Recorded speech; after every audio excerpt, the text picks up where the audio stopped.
ఆ మహిళా నేతని ఎందుకు తీసేశారని అడగరాండి? ఏం సమాధానం చెప్తారు వాళ్ళు? రైట్. ఫైనల్ గా ఒక ప్రశ్న అడుగుతా.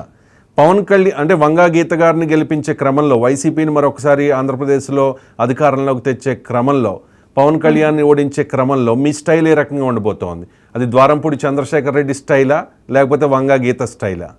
అంటే ఇద్దరికి డిఫరెన్స్ ఉంది. నాకంటూ ఒక స్టైల్ ఉందండి. మాకినీటి శేష్ కుమార్ అంటే బ్రాండ్, అలాగే ఉంటాను. రైట్. నేను అన్నది ఏంటంటే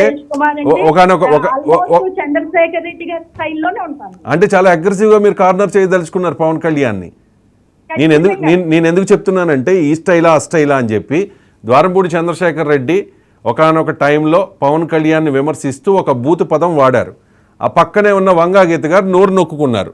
ఇట్ మీన్స్ అది తప్పు, అటువంటి మాటలు మాట్లాడొద్దు అని చెప్పి. అంటే వంగా గీత చాలా సౌమ్యంగా ఉంటారు, చాలా క్రెడిబిలిటీ ఉన్న వ్యక్తి, రాజకీయాల్లో ఎప్పటి నుంచో ఉన్నారు, కాపు సామాజిక వర్గంలో ఒక బలమైన నాయకురాలిగా ఎదిగారు. ఆ కమ్యూనిటీలో కూడా మంచి పేరు ఉంది వంగా గీత గారికి. ఇప్పుడు కూడా వంగా గీత గారు గెలవరు అని ఎవరు చెప్పట్లా, టఫ్ ఫైట్ ఉంటుందని అందరూ చెప్తూ ఉన్నారు. మంచి వ్యక్తి, సౌమ్యురాలు. అంటే మీరు సౌమ్యంగా పవన్ కళ్యాణ్ టార్గెట్ చేస్తారా లేకపోతే ద్వారంపూడి చంద్రశేఖర్ రెడ్డి లాగా అగ్రెసివ్ గా కార్నర్ చేయదలుచుకున్నారా అని?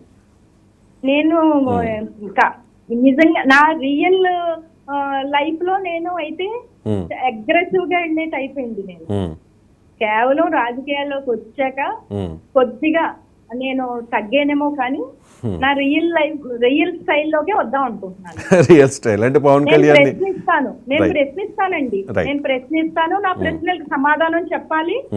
ఖచ్చితంగా నేను అగ్రెసివ్ గానే వెళ్ళదలుచుకున్నాను. ఎవరు ఏమనుకున్నా ఏం చేసినా శేష్ కుమార్ ఎప్పుడు కూడా నిజాయితీ పర్రాలి. శేష్ కుమార్ నిజాయితీకి వెలగట్టలేరు ఎవరు కూడా. ఎవడు వచ్చినా కూడా నా కొడక ఏంట్రా మాట్లాడుతున్నావో అని మాట్లాడే స్టైల్ శేష్ కుమార్కి ఉంది. రైట్. దాన్ని ఎందుకో మరి జనసేన పార్టీలో అటువంటి నడవనో లేకపోతే ఆ సిద్ధాంతాలు మీకు నచ్చో కొంచెం సప్రెస్ చేసుకున్నారు, తగ్గించుకున్నారు. ఇప్పుడు వైసీపీలోకి వచ్చారు కాబట్టి మీకు ఫ్రీ హ్యాండ్ వచ్చేసింది, ఫ్రీడమ్ వచ్చేసింది.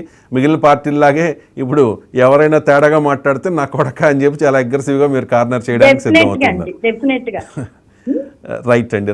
థ్యాంక్ యూ సో మచ్ అండి శేష్ కుమార్ గారు, మీ అభిప్రాయం తెలియజేసినందుకు. అండ్ మీరు చాలా కాన్ఫిడెంట్గా చెప్తున్నారు వంగా గీత గారి విజయం నల్లేరు మీద నడక, పవన్ కళ్యాణ్ ఇక్కడ గెలవలేరు అని చెప్పేసి. థ్యాంక్ యూ సో మచ్ అండి శేష్ కుమార్ గారు. ఇది స్పెషల్ డ్రైవ్. పిఠాపురం రాజకీయం చాలా రసవత్తరంగా నడుస్తోంది. పిఠాపురంలో గతంలో జనసేన పార్టీ కోసం పనిచేసిన అప్పుడు అభ్యర్థిగా ఉన్న శేష్ కుమార్ కూడా వైసీపీలోకి వచ్చేసారు. మరికొంతమంది జనసేన నాయకులను వైఎస్ఆర్ కాంగ్రెస్ పార్టీలోకి తీసుకొచ్చే ప్రయత్నం జరుగుతోంది. మరోవైపు ముద్రగడ పద్మనాభన్ కూడా పిఠాపురంలో యాక్టివ్ చేసే పనిలో ఉంది వైఎస్ఆర్ కాంగ్రెస్ పార్టీ. మరి చూద్దాం, ఒకవైపు